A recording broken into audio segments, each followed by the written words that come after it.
Teman-teman, ini akan menjadi episode pertama analisa saham by request. Saya akan membuat mini series di mana saya akan berusaha untuk melakukan full review saham-saham yang di request oleh para penonton sekalian. Di episode kali ini saya akan mengupas tuntas MTEL dan juga saham BRIS karena berdasarkan video minggu lalu saya melihat di kolom komentar paling banyak muncul yaitu saham BRIS dan juga MTEL. Bisa kita lihat ya dari Stephen Liu, Supardi, Aman, Jessica Lee, Angela dan seterusnya. Ini yang paling banyak muncul adalah BRIS dan juga MTEL. Yuk langsung saja kita mulai. Pertama-tama coba kita pelajari BRIS ya, Bank Syariah Indonesia.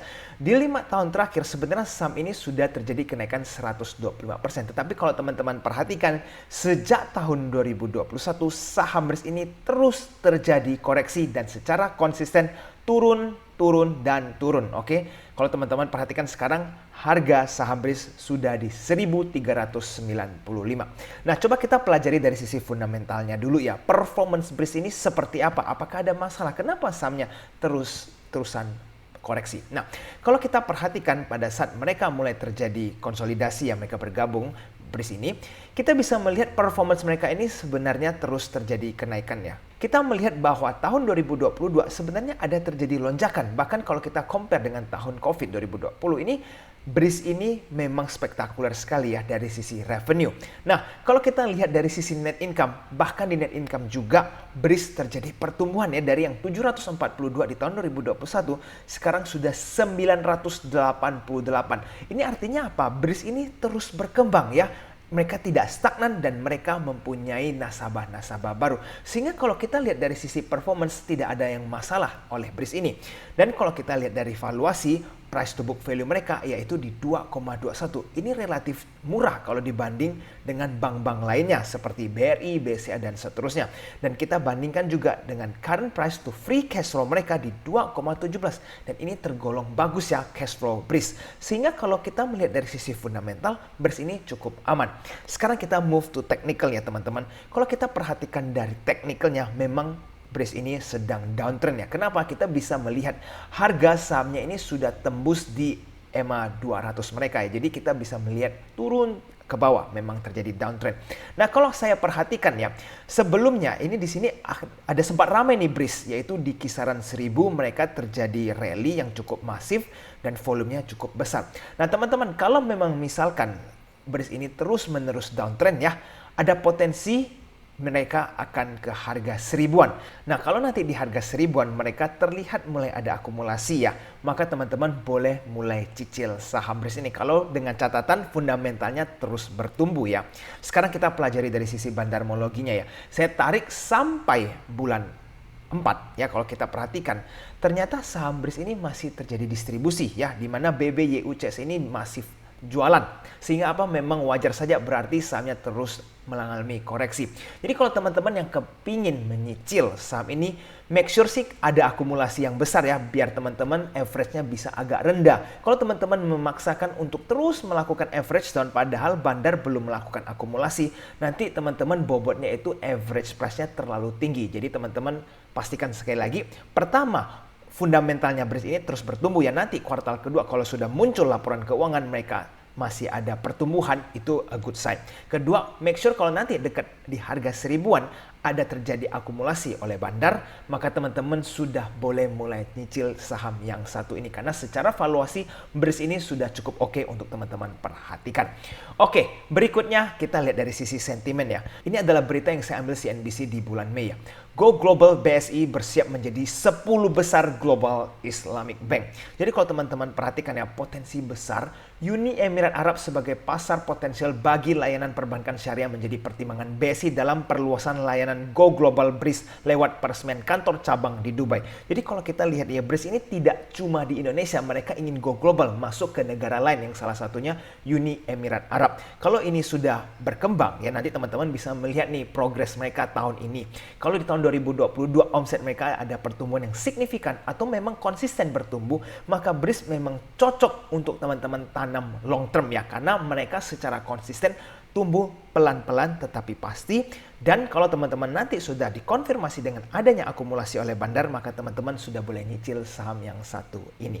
Oke, sekarang kita lanjut ke MTEL. Teman-teman, kalau kita lihat MTEL, 1 tahun terakhir mereka mengalami koreksi sekitar 6% ya. Ini tidak terlalu besar karena mereka sebenarnya memang baru IPO. Nah, tetapi coba kita pelajari dari sisi fundamental mereka ya. Performance mereka seperti apa?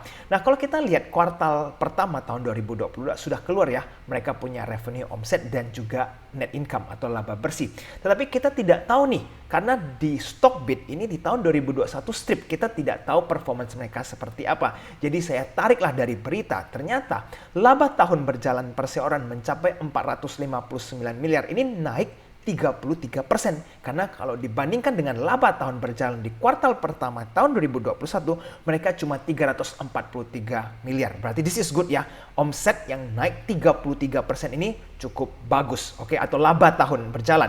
Nah, sekarang kalau kita bandingkan ya, kenaikan laba tahun berjalan Mitratel sejalan dengan naiknya pendapatan menjadi 1,87 triliun. Ya, ini revenue mereka. Kalau kita bandingkan dengan tahun sebelumnya, ternyata ada kenaikan 21,45%. Berarti apa? MTEL ini growing kalau kita bandingin dari kuartal 1 tahun 2021 dengan kuartal pertama tahun 2022. Nah, jadi teman-teman, kita perlu compare sekali lagi ya. Nanti laporan keuangan kuartal kedua kalau sudah muncul dalam waktu 1-2 bulan ini ya. Kalau mereka dipastikan ya omsetnya itu mengalahkan tahun 2021 ya, di atas 3,2, dan juga untuk sisi net income mereka di atas 701, maka teman-teman sudah boleh perhatikan atau mulai nyicil saham MTEL ini ya, karena fundamentalnya terkonfirmasi nih kalau mereka ada pertumbuhan. Nah, sekarang kita perhatikan dari valuasinya teman-teman. Kalau kita lihat dari price to book value-nya ya, mereka ini 1,75. Ini relatively murah ya kalau kita bandingkan PBV dengan saham menara lainnya. Jadi kalau dari valuasi, MTEL ini relatively murah. Nah, teman-teman, kalau kita perhatikan dari sisi teknikal, MTEL ini sekarang ada downtrend ya. Kalau kita lihat memang semuanya cross down ke bawah. Nah, tetapi yang menarik adalah di tanggal kemarin, ya ini pada saat Jumat, itu MTEL masuk FTSE ya. Jadi teman-teman bisa melihat langsung volumenya seperti ini. Ada spike ya, karena dalam close market itu mereka masuk ya, dana FTSE ini.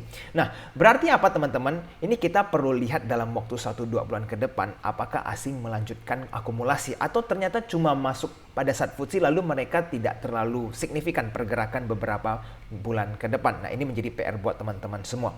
Nah, untuk lebih detail kita harus mempelajari bandarmologinya dulu ya.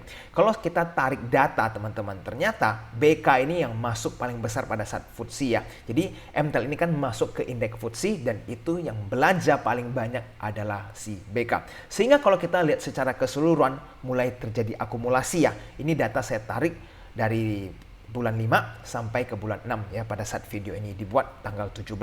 Nah, jadi teman-teman, PR teman-teman adalah untuk beberapa minggu atau beberapa bulan lagi pastikan dana asing lanjut akumulasi, karena kalau tidak ada kemungkinan saham ini stagnan sideways saja ya. Nah, berikutnya dari sentimen MTEL. Ternyata MTEL ini sedang siapkan dana 1 triliun untuk buyback saham ya. Teman-teman lihat ini dari kontan. MTEL berencana untuk melakukan pembelian kembali buyback saham perusahaan. Direktur Investasi dan Sekretaris Perusahaan MTEL, Hendra Purnama, menyampaikan MTEL akan membeli kembali saham perusahaan sebanyaknya 1 triliun. Ini dana yang cukup masif ya untuk buyback saham, dan periodenya ini 2 Juni sampai 2 September. Ini artinya apa teman-teman?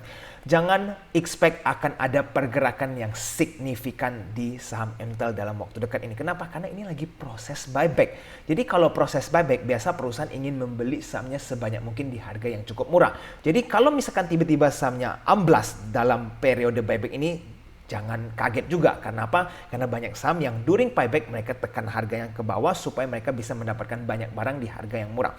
Nanti jika teman-teman kepingin trading di saham atau mau mulai nyicil, bisa mendekati akhir masa buyback mereka ya. Contohnya sebelum dekat-dekat tanggal 2 September teman-teman kepingin mulai nyicil, silahkan. Karena setelah selesai buyback, mereka baru ada kepentingan untuk menaikin harga saham mereka. Jadi teman-teman, bagi yang kepingin belanja MTEL, kalau menurut saya sih jangan terlalu cepat. Nanti tunggu saat mereka sudah mau selesai buyback, baru teman-teman mulai nyicil, juga tidak akan ketinggalan. Nah teman-teman harus ingat, dana 1 triliun ini cukup besar. Jadi nanti akan semakin besar nih kepentingan mereka untuk menaikin harga sahamnya di masa yang akan datang. Jadi teman-teman layak untuk perhatikan saham yang satu ini.